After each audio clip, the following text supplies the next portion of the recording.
여러분 만나 뵙게 돼서 무척 반갑고 기쁩니다.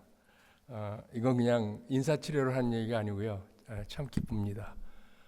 목사님이 조금 전에 교회 들어오시면서 뭐 다 느끼셨을 거라 그러는데, 사실은 제가 교회를 방문하는 게 목사님이 혹시 여러분들을 신방할 때 그런 거하고 비슷한 겁니다. 가면은 이렇게 분위기를 보고 또 대화 나누고 또 삶의 구석구석 얘기를 들으면서 기도 제목을 또 나름대로 갖고 제 마음에 품고 목사님이 기도하는 것처럼 저도 교회들을 방문을 하고 또 교회 얘기를 또 듣고 또 이런저런 소식도 듣고 하니까 그렇게 하면서 교회들을 서포트하고 있는 일을 하고 있습니다. 그래서 미국 장로교 말씀하신 대로 총회에서 제가 한인 교회를 섬기고 있는데요. 한인 교회들을 미국 장로교는 여러분들이 아시겠지만 한국하고 아주 인연이 깊은 교단입니다. 한국의 언더우드 선교사님 그러면 모르시는 분이 없죠. 앨런 선교사님. 그래서 교회도 세울 뿐만 아니라 학교들도 많이 세웠고 또 병원도 많이 세웠고 지금 한국의 오늘날에 한국이 가능케 하는 여러 가지 뿌리 깊은 제도들 내지 의식을 심어준 교단이 미국 장로교단입니다. 그래서 미국 장로교는 전국에 한 교회가 지금 9,000여 개 있습니다. 그 중에서 한국 교회가 한 320-30개 정도 됩니다. 그래서 아덴스라 그래야죠. 아덴스 교회 같은 교회가 전국에 아틀란타만 가도 많이 있고요. 뭐 뉴욕, 알래스카, 플로리다, 마이애미 뭐 전국에 한 300 몇십 개가 있고 한인 목사님들이 한 600여 분 섬기고 계십니다. 사실은 제가 정순덕 목사님을 잘 몰랐습니다. 그리고 몇 년 전에 여기 부임하셨다는 소식은 들었지만 한 번도 몰랐는데 만나지도 못하고 작년에 총회에서 어떤 프로그램 목사님들을 위한 교육을 하는데 목사님 제가 한번 초청을 해서 목사님 또 시간이 오셔서 같이 얘기를 나누면서 참 귀한 목사님이다라는 생각을 제가 갖게 됐고, 사실은 제가 미국 장로교 총회가 루이빌 켄터키에 있습니다. 지금도 있죠. 그런데 그래서 저는 루이빌에서 쭉 살다가 코로나가 생기니까 재택근무를 들어가고 이게 장기화되면서 재택근무를 퍼머넌트리 하라고 그래서 루이빌에 살 이유가 없지 않습니까? 그래서 제가 아틀란타로 내려왔습니다. 90년대 아틀란타에 산 적도 있고 또 우리 애도 여기서 학교 다녔고, 그래서 지금은 아틀란타 공항에서 30분 남쪽에 피치트리 시티라는 조그만 타운이 있는데 시골입니다. 거기에 지금 내려와 살고 있습니다. 근데 제가 우리 목사님 작년에 뵈면서 에덴스 교회를 한 번도 못 가봤는데 한번 기회가 되면 가고 싶다, 한번 방문해 보고 싶다 그랬는데 몇 달 전에 저한테 전화를 주셨어요. 목사님 한번 이런 날이라 와주시면 좋겠다. 그래서 오늘 보니까 창립 41주년. 그래서 설교하는 것도 무겁고 부담되고 또 2시간 운전하고 오고 2시간 또 돌아갈 생각하니까 엄두가 안 났는데 그래도 가야지. 이렇게 또 목사님이 기회를 주셨는데 그래서 제가 오늘 여러분 방문하게 되었습니다. 특별히 여러분들 제가 이렇게 다니면서 여러 교회를 300여 개 교회니까 얼마나 많습니까? 다 가보지 못했어요. 그러나 아마 그 중에 한 3분의 1은 제가 방문을 한 적이 있습니다. 와보니까 참 교회 느낌이 아담하고 좋고 또 좋은 게 젊은 분들이 많아서 참 좋네요. 그리고 느낌이 알차다는 느낌이 들어요. 여러분 우리 정 목사님 참 귀한 분입니다. 이게 무슨 앞에 놓고 이런 얘기 하기가 좀 그런데 저도 그런 거 잘 못하는데 많은 목사님들 계세요. 이렇게 귀한 목사님을 만난다는 것은 정말 이거는 감사할 일입니다. 신실하고 또 순박하시고 순진하시고 또 하나님 사랑하시고 교인들 사랑하시는 그런 목사님 맞으셔서 오늘 41번째 또 생일을 이렇게 맞아서 여러분과 같이 예배 드릴 수 있는 것 참으로 감사드리면서 오늘 말씀을 같이 묵상해 보겠습니다. 저기 시계가 죽었죠? 그러면 나는 설교를 몇 시에 이게 나는 전화기도 놓고 올라와서 모르겠네요. 이것도 하나님 뜻입니다. 그러면 하는 데까지 하겠습니다. 가능한 빨리 하려고 그러는데 저는 대충 시간을 보면서 이렇게 중간에 이렇게 앉아 계시는 게 힘들잖아요. 그래서 이렇게 하려고 그랬는데 뭐 이것도 하나님 뜻이죠. 그래서 그렇게 하겠습니다. 여러분, 오늘 설교 제목이 믿는 이유입니다. 믿는 이유. 믿는 이유가 뭡니까, 여러분? 다른 말로, 쉬운 말로 왜 믿으세요? 이런 질문을 종종 드리면 가장 보편적으로 나온 대답이 아마 목사님 그거야 구원받기 위해서 믿는 거죠. 그리고 땅끝까지 우리가 선교하기 위해서 믿는 거죠. 그런 대답이 나올 것 같습니다. 틀린 답은 아닙니다. 구원받기 위해서 믿고 또 땅끝까지 복음 전하기 위해서 믿는다. 틀린 답은 아닌데 100점짜리 답은 아닙니다. 그러면 정답은 뭐냐? 100점짜리 답은 뭐냐? 정답은 다음과 같습니다. 나를 지으신 하나님 앞에서 하나님이 원하시고 바라시는 참된 내가 되어져 가기 위해서 우리는 믿는 겁니다. 자, 하나님이 나를 지으셨어요. 오늘 신앙 고백 하셨죠? 천지를 지으신 하나님을 내가 믿습니다.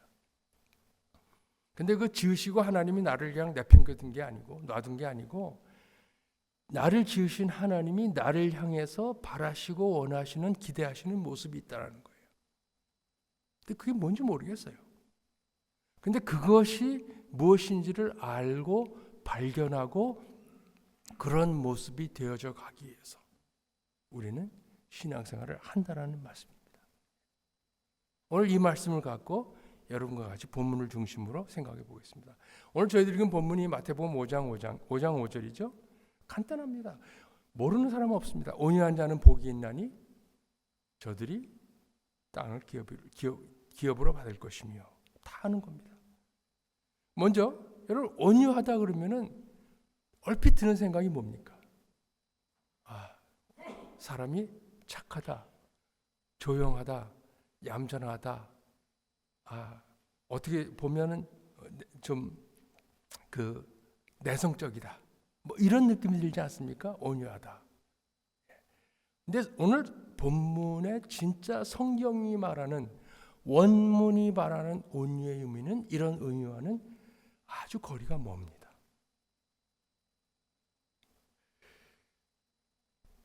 우리 미국 장로 교단에 유진 피러슨이라는 목사님이 계십니다. 혹시 아시는 분도 계실 거예요.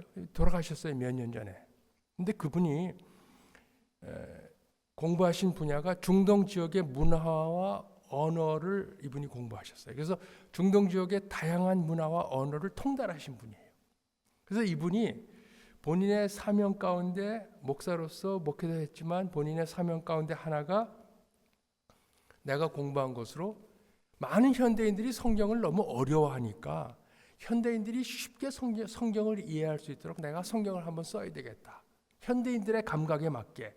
그래서 이분이 성경을 완전히 현대인들이 보면 그냥 쉽게 이해할 수 있는 의역을 해서 번역을 한 성경이 있습니다. 그것이 메시지라는 성경입니다. 여러분 들어본 적 있어요? 메시지 성경. 여러분들이 혹시 영어 성경이 어렵거나 한글이 어려우세요? 메시지 성경을 한번 읽어보십시오. 아주 쉬우면서 의미는 정확하게 전달된 성경입니다. 그 메시지 성경에 보게 되면 오늘 본문 5장 5절 본문을 다음과 같이 번역을 했어요. 이건 물론 제가 한국말로 번역을 한 겁니다. 영어를 이렇게 번역을 하셨습니다. 만약 당신 자신에 대하여 즉 내가 누구이고 내가 어떻게 지금까지 살아왔고 지금 나의 모습이 이렇고 하는 내 자신에 대하여 만족하고 있습니까? 그러면 당신은 복된 사람입니다. 왜냐하면 바로 그럴 때에 비로소 당신은 돈으로는 살 수 없는 것들을 소유할 것이며 그 소유를 온전히 누리기 때문입니다. 번역을 했습니다. 자, 보세요. 나의 나됨. 여러분, 내가 태어나는 것, 우리 부모님 내가 정한 거 아니잖아요. 그냥 태어났어요. 내가 어떻게 할 수가 없어요. 그냥 태어난 거예요. 내가 태어난 핏줄, 한국 사람으로 태어났어요. 어떻게 할 수가 없어요. 예. 선택 사항이 아니에요. 그러나 그 안에서 열심히 살아보려고 살았어요. 그런데 젊은 분도 많지만 우리 중년, 장년, 어르신분들 어떻습니까? 인생을 돌아보면 왜 그렇게 내 뜻대로 안 되는 게 많아요? 내 원하는 게 안 되는 게 왜 이렇게 많아요? 돌아보면 한숨도 나고 아쉬움도 많고 그렇게 돌아보면 그런 인생을 살아왔어요. 지금도 어떻게 보면 내가 이렇게밖에 못 사나 그런 생각이 들 수 있어요. 그러나 그러한 지난 과정을 돌아보고 오늘 내 모습을 돌아보면서 이만하면 됐다.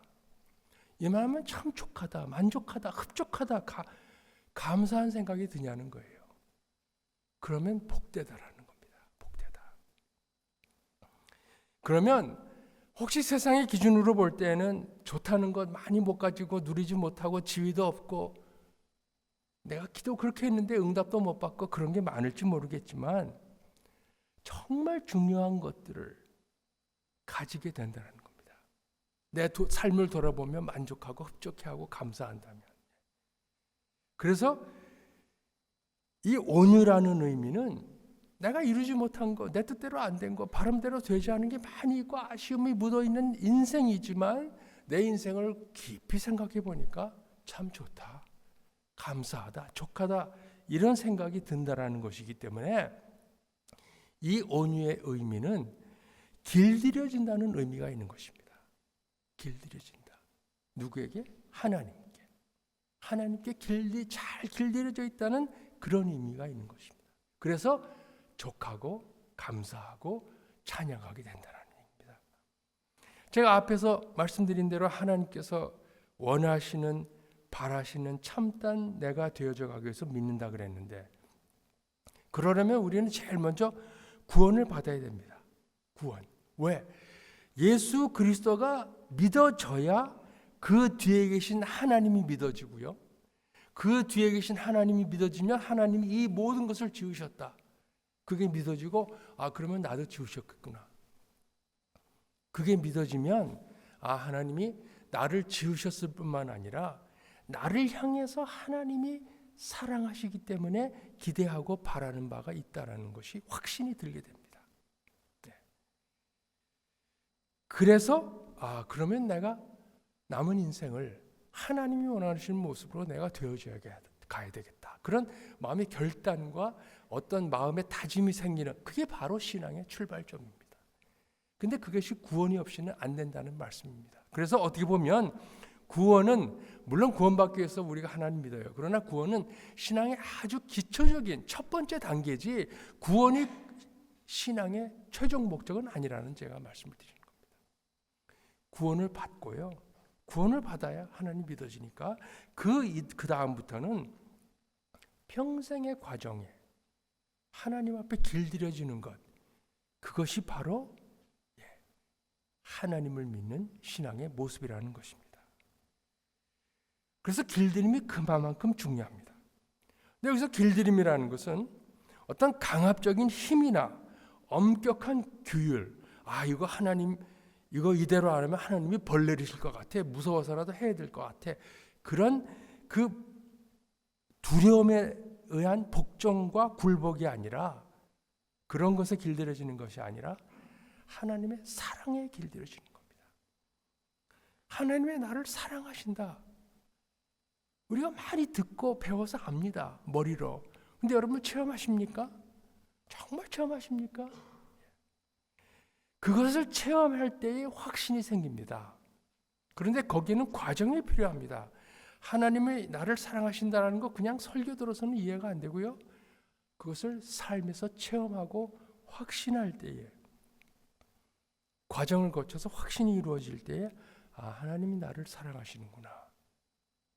그 확신을 가지게 되고 그래서 오늘 내가 힘들더라도 견딜 수 있는 그런 힘, 과정, 인내 그런 것이 바로 길들임이라는 겁니다.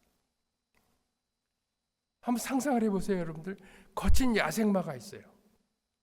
그 야생마는 누가 그 위에 올라타든 흔들어서 떨어뜨립니다.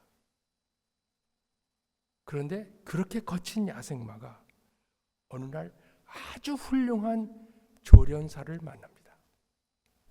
이 조련사는 그 말이 무엇이 필요한지를 너무나 잘 압니다. 그리고 말의 기질을 너무나 잘 압니다. 그래서 그 말을 잘 훈련시킵니다. 정성으로 사랑으로 훈련시키고 어떤 때는 채찍도 들고요. 근데 차츰차츰 시간이 지나면서 이 말이 이 조련사는 다른 사람과 다르구나. 그동안 모든 사람은 내 등 위에 올라타면 무조건 나를 컨트롤하려고 그랬는데 이 조련사는 정말 나를 사랑하는구나. 그거를 느끼게 됩니다. 그러면서부터 그 말이 차츰차츰 이 조련사를 자기의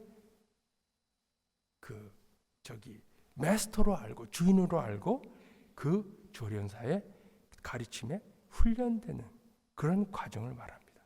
우리도 마찬가지입니다. 성경은 우리에게 말씀하십니다. 하나님이 천지를 지으셨을 뿐만 아니라 나를 창조하셨을 뿐만 아니라 나의 머리카락 하나까지도 세고 계시는 하나님, 내 마음속 깊은 곳에 나의 바람까지도 알고 계시는 하나님, 그 하나님이 나를 길들이시기를 원한다는 겁니다. 그 길들임이 이루어지면 우리 하나님 앞에서 내 자신이 통제가 되고 내 자신의 본능과 충동이 컨트롤이 되기 시작합니다.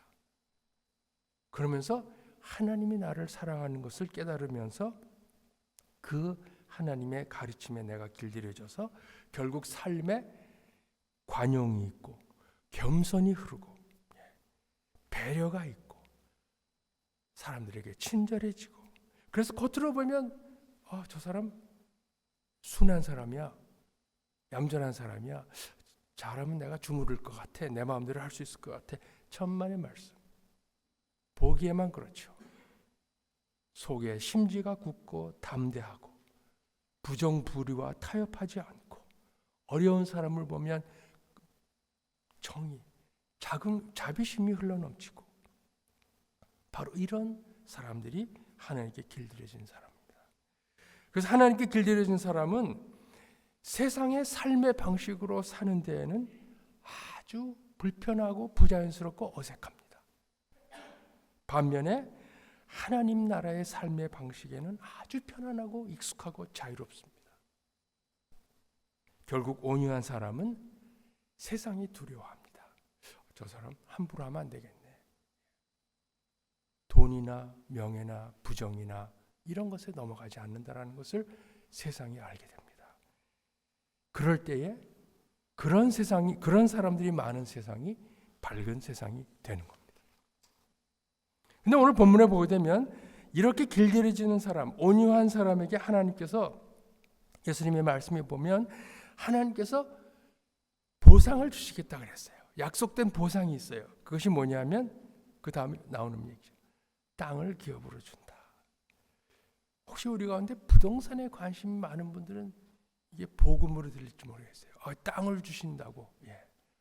근데 기왕이면 에덴스 말고 저 서울의 강남 3구로 주시면 좋겠습니다. 그럴지 모르겠어요.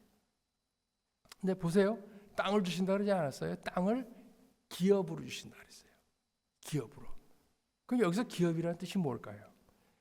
여기서 기업이라는 것은 이게 한자로 봐야 되는데, 우리가 기업 그러면 보통 비즈니스, 회사 이런 생각이 들잖아요. 근데 그거는 한자로 기자가 발할 기자입니다. 그런데 여기서 기자는 터 기자예요. 기초 기자예요. 즉 여기서 기업이라는 것은 비즈니스라는 재물적인 의미의 그 기업이 아니고 inheritance, 유산이라는 의미의 기업이에요. 대를 잇고 내려간다라는 그런 의미가 기업이라는 것입니다. 유업이라고 해야 됩니다. 유업. 즉 하나님께 잘 길들여진 사람은 복을 받는데 그 복의 내용이 뭐냐면 땅을 유업으로, 땅을 유산으로 받고 유산으로 줄 수 있다는 얘기입니다. 이건 무슨 뜻일까?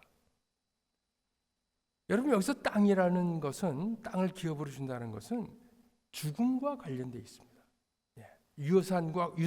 유산이기 때문에 여러분, 죽으면 모든 사람은 다 동일한 면적의 땅에 묻히게 됩니다. 일반적으로, 물론 화장하는 경우도 있지만요. 옛날에 서울에서, 옛날엔 놀러 갈 데가 없으니까 제 어렸을 때 소풍을 가면 왕릉으로 갔어요. 지금 생각하면 무덤인데 잔디밭이 없으니까 뭐 공릉, 서원릉 이런 데 가서 뛰어놀았던 기억이 나요. 사실 지금 같으면 상상이 안 되죠. 무지무지하게 큽니다. 딴 데 비하면.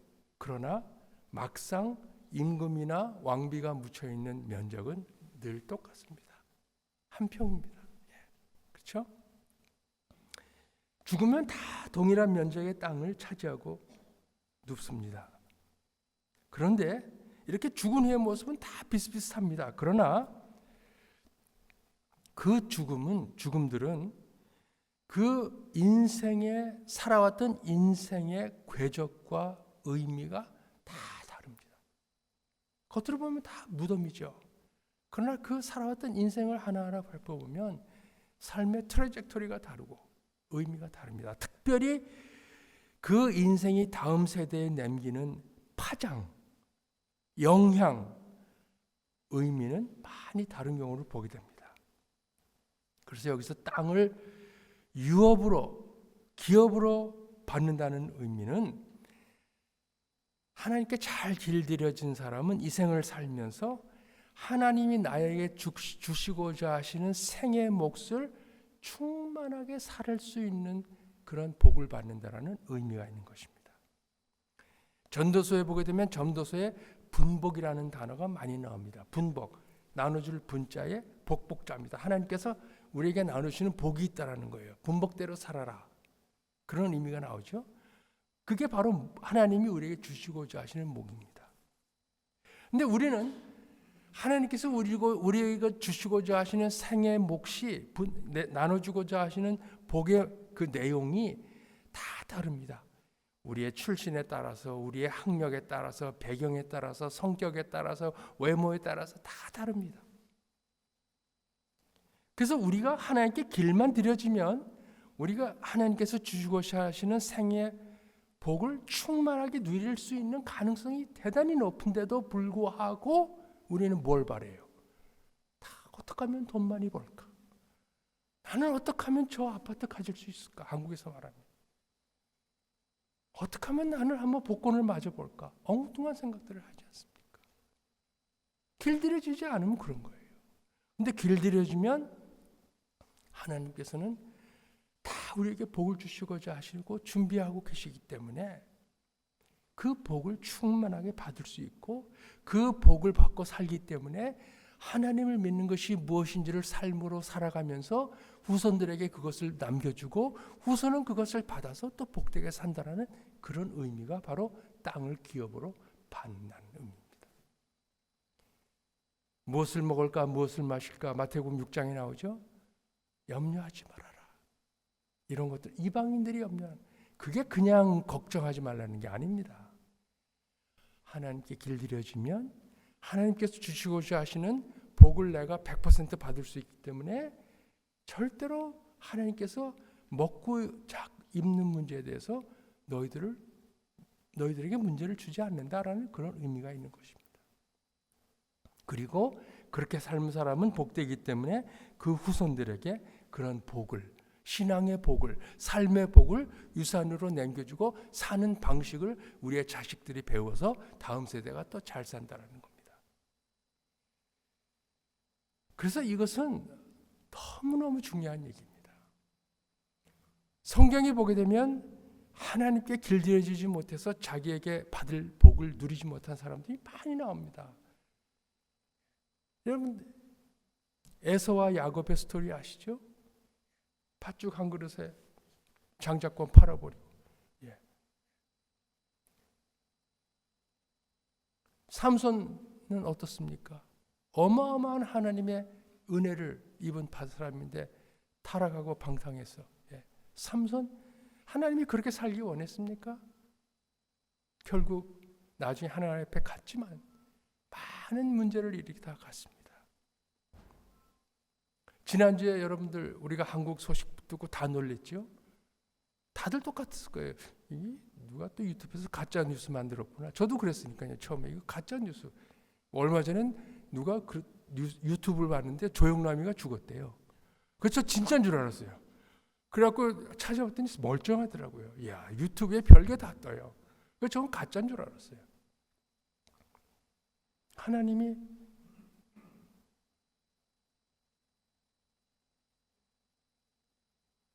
참 얘기하기 힘드네.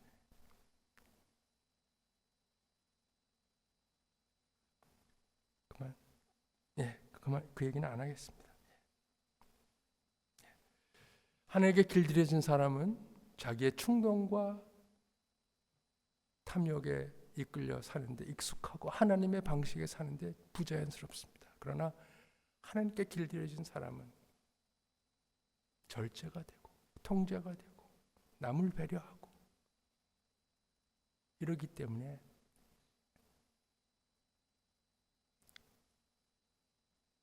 자기의 하나님을 향해서 주시고자 하시는 하늘의 복을 충만하게 누리고 살게 되는 겁니다. 여러분 전도서 3장에 보게 되면 이런, 여러분 잘 아시는 내용인데요. 3장 1절에 이렇게 되어 있죠. 범사에 기한이 있고 천하 만사가 때가 있느니라. 천하의 만사에 모든 게 때가 있다라는 거예요. 영어로 there is a time for everything and a season for every activity under the heaven. 모든 게 때가 있다라는 겁니다. 그래서 태어날 때가 있고 죽을 때가 있고 심을 때가 있고 거둘 때가 있고 끌어안을 때가 있고 놓을 때가 있고 사랑할 때가 있고 미워할 때가 있고 모든 게 시즌이 있다라는 거예요. 근데 그 밑에 좀 내려가면요. 전도서 3장 11절은 뭐라는지 아세요? 하나님의 모든 것을 지으시되 하나님께서 모든 것을 지으시되 모든 때를 아름답게 하셨다 그랬습니다. 그러니까 태어나는 것도 아름답지만요. 죽는 것도 아름답고요. 생로병사의 삶을 살아가면서 젊을 때도 아름답지만요. 나이 들고 저처럼 이렇게 쭈글쭈글하고 늙어도 아름다운 겁니다. 여러분 복된 삶이라는 게 뭔지 아세요?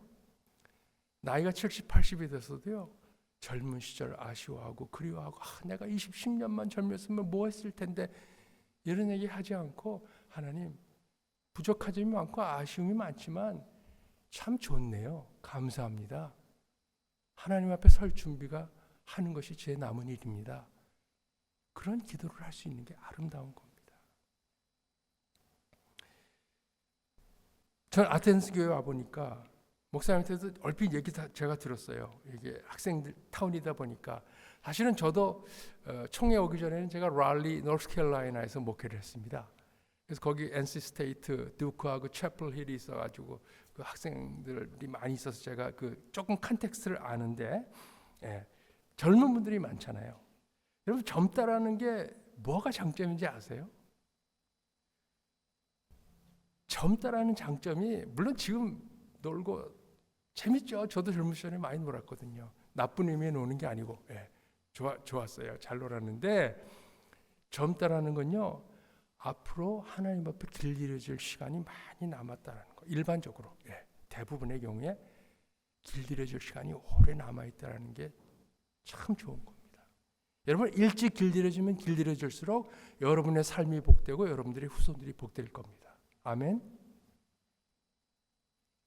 그래서 저는 아테네스 교회 우리 젊은 분들이 하나님 앞에 일찍 때부터 길들여지는, 그래서 하나님이 원하시는 그런 모습으로 되어져 갈 수 있기를 기도합니다. 몇 해 전에 퓨 리서치라는 그 아주 미국의 공신력 있는 연구기관이 있습니다. 여러분 아실 거예요. 퓨 리서치.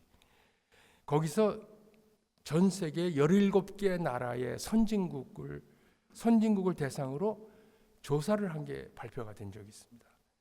17개 나라의 4만 명을 대상으로 조사를 했는데 아마 여러분들도 들어보신 적이 있으실 거예요. 그 질문 여러 가지 조사를 했는데 그 중에 질문 하나가 이런 게 있었습니다. 당신의 인생을 의미 있게 해주는 가장 최고의 가치가 무엇입니까? 질문이 그거예요. 당신의 인생의 최고의 가치가 뭡니까? 그러면서 이제 거기 리스트가 있어요. 그래서 뭐 가족, 건강, 뭐 직업, 돈, 내가 속한 사회, 취미 뭐 이런 것들이 쭉 있었는데 그 결과가 나왔는데 17개 선진국 그 중에서 15개 나라가 최고의 가치가 패밀리래요. 가족. 15개 나라. 그리고 한 나라가 스페인이 최고의 가치가 건강이라고 나왔고요. 그 다음에 대만이 타이완이 최고의 가치가 자기네 소사이티래. 자기네 속한 소사이티가 최고의 가치고 그리고 한 나라가 최고의 가치가 돈이라고 답한 나라가 있어요. 어느 나라일까요? 여러분들이 상상하시는 그 나라입니다. 근데 정말 그래서 제가 그 설문을 조사를 자세히 봤더니 정말 제가 놀랬던 건요. 그 설문조사를 한 때가 언제냐면 2020년 말에서 2021년 초기예요. 그때 언제죠? 코로나 때예요. 사람들이 퍽퍽 쓰러져 나가고 유리창 건너로 손도 못 만지고 그러다가 돌아가시면 화장해서 보내고 화장터에 사람들 줄 서 있을 때예요. 아직 백신 정확히 막 개발 막판이지만 아직 못 맞을 때예요. 저도 4월 달에 맞았으니까 저 나이가 들었는데도. 아마 그래서 15개 나라가 최고의 가치가 가족이다라고 답을 했는지도 모르겠어요. 근데 그런 상황인데 대한민국은 돈이 최고의 가치래요. 저는 충격 먹었어요. 이럴 수도 있구나. 근데 그 설문을 보고 나니까 그동안에 많은 그 한국의 뉴스를 들으면 왜 이럴까? 이해가 안 되는 게 많았는데 그 설문을 그 조사를 보고 나니까 이해가 되더라고요. 충분히 그럴 수 있겠다. 이게 뭐 돈이 최고의 가치라면 사회 분위기가 그러면 그럴 수 있겠다. 그러면서 제가 목사로서 순간적으로 무지무지하게 화가 났던 게 뭔지 아세요? 교회들은 그동안 뭐 했나? 그 생각이 제가 화가 나더라고요. 교회는 뭐 했나? 미안합니다. 이런 얘기해서. 여러분, 우리가 명심하고 깨달아야 되는 것은 잘 산다는 것은 돈을 많이 버는 것이 아니라 하나님께 잘 길들여져서 하나님이 나를 향해서 갖고 계시는 그 모습으로, 바라시는 모습으로 되어져 가는 것. 그래서 생의 몫을 충만하게 누리는 것, 그것이 정말 잘 사는 길입니다. 그러면요, 나이가 들어도 제가 이제 지금 70인데요. 이제 제가 내년 중반기에 은퇴합니다. 제가 공식적으로 얘기하는 건 처음인 것 같아요, 목사님. 근데 은퇴 때가 됐는데 참 감사합니다. 저는 개인적으로 부족한 건 많아요. 저는 목사님 아까 나누는데 47이라고 그러니까 저는 40대 중반에 신학교 가서 그때 목회를 제가 시작할 때예요. 저는 엔지니어였어요. 그러다가 40대 중반에 이제 평생 크리스찬이지만 저는 영락교에 다녔고요, 서울서.